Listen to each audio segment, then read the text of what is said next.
El apartado 2 es el que está relacionado con el rol del enfermo.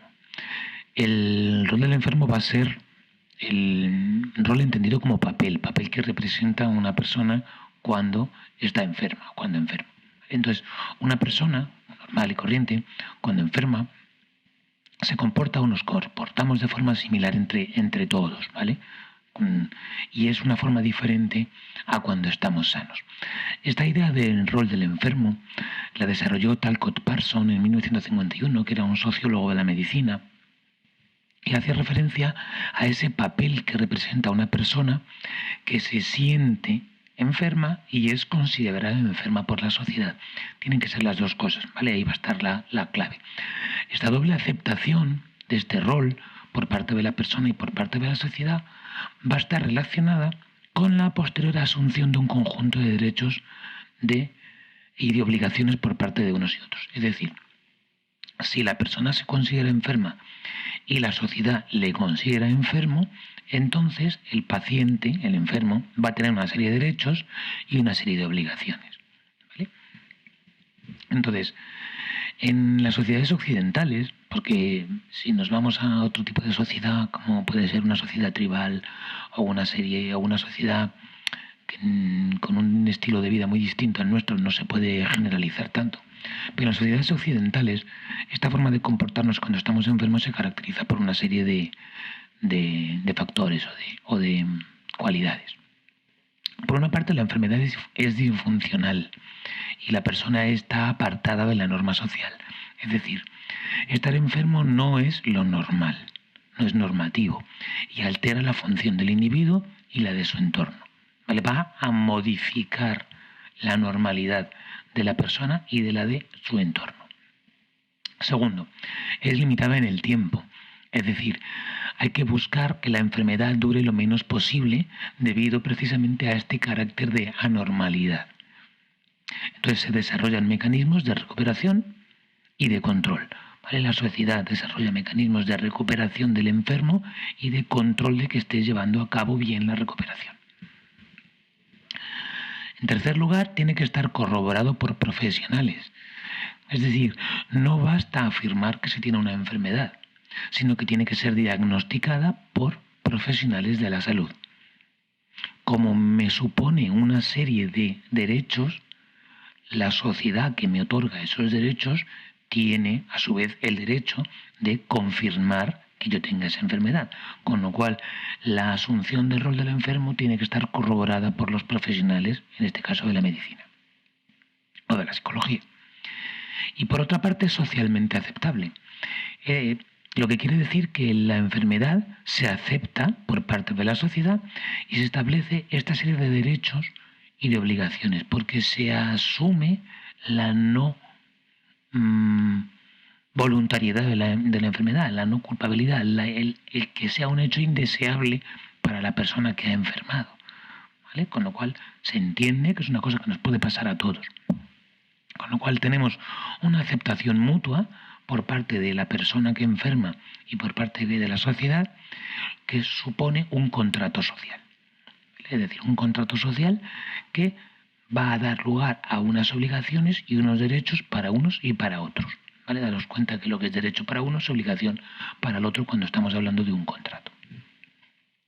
¿Cuáles son estos derechos y estos deberes?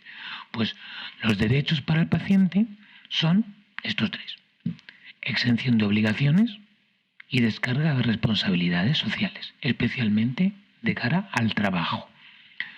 Yo no tengo que ir a clase, no tengo que ir a trabajar, no me tengo que encargar de lo que me encargaba, se me exime de la obligación. Obviamente me tiene que permitir esta exención de obligaciones, es decir, se me tienen que cubrir de alguna manera. En el caso del trabajo es que tengo una baja garantizada que me siguen pagando. ¿Vale?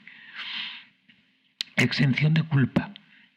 Se admite que la enfermedad es involuntaria y se acepta que deben ser cuidados por otras personas. Si entendiéramos que la enfermedad no la hemos buscado, sería más difícil que alguien se hiciera cargo de nosotros. ¿Vale? Entonces, se entiende siempre que la enfermedad no se busca. Una cosa es la responsabilidad y otra cosa es la culpabilidad. Una culpa implica intención. Si yo voy a esquiar y me rompo una pierna, no soy culpable de romperme la pierna. Yo no tenía la intención de romperme la pierna. ¿Que he sido responsable porque he sido un poco imprudente? Puede ser, pero culpable no soy. ¿Vale?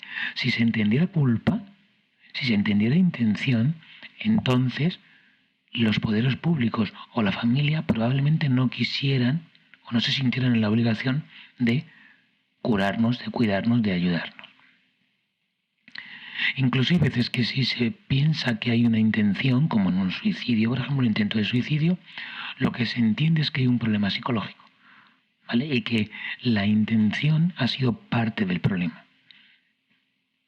Y luego un tercer derecho es estar informado sobre la enfermedad y los posibles tratamientos y la capacidad para decidir la estrategia de los cuidados, tratamientos alternativos, etc. Incluso negarnos al tratamiento, aunque eso nos introduciría en una serie de problemas que tampoco vamos a tocar. Y por otra parte estarían las obligaciones. La obligación de consultar con expertos buscando una pronta recuperación, ¿vale? Es decir, con profesionales sanitarios reconocidos por la sociedad.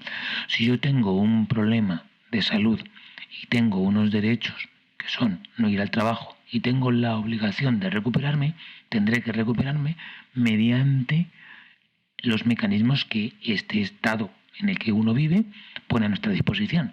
Y por lo tanto tendremos que ir a un médico y no a un adivino o a un brujo. ¿Vale?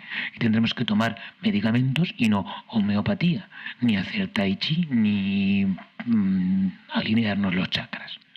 Que lo podemos hacer también, pero eso no estaría dentro de nuestras obligaciones, sería aparte.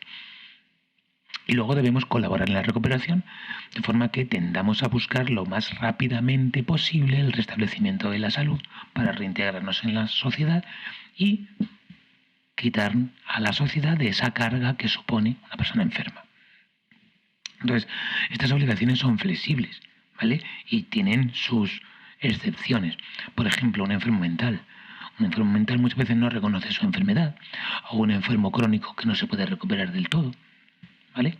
O los niños que no tienen claramente voluntad de hacer las cosas. Entonces, todo eso tiene su solución intermedia y su caso particular, que tampoco vamos a ver nosotros en este tema porque se escapa de nuestro campo.